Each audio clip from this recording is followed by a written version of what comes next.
दोस्तों, आपका स्वागत है मेरे यूट्यूब चैनल नए स्टोरीज में। आइए आज की स्टोरी शुरू करते हैं।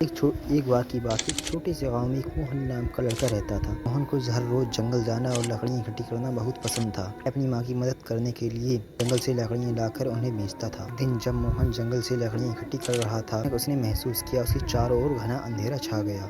के समय ऐसा होना असंभव था। चौंक गया और डर के मारे इधर उधर देखने लगा। देखा कि एक विशाल और डरावनी आकृति उसकी ओर बढ़ रही है। आकृति एक भूतनी की थी, जिसने आंखें जलती लाल थीं, चेहरे पर एक खौफनाक मुस्कान थी। तेजी से धड़कने लगा, भागने की कोशिश था, लेकिन उसकी अपने लगी जमीन पर गिर धीरे धीरे उसकी ओर बढ़ा। तुम नहीं पता कि ये मेरा इलाका है, कांपते हुए बोला। मुझे माफ कर दो, जानता था लकड़ियाँ इकट्ठी कर रहा था।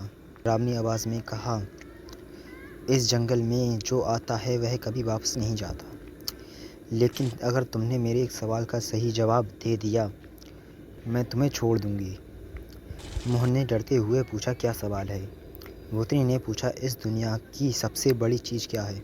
पड़ गया। वह जानता था कि यह सवाल आसान नहीं होगा। उसने सोचा, शायद प्यार हो। प्यार सबसे बड़ी ताकत है।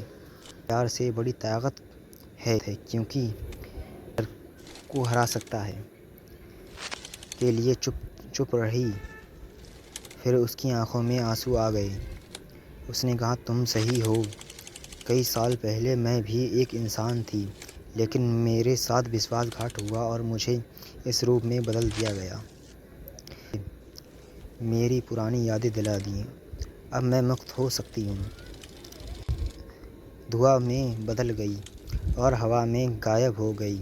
मोहन ने राहत की सांस ली और तेजी से गांव की ओर भाग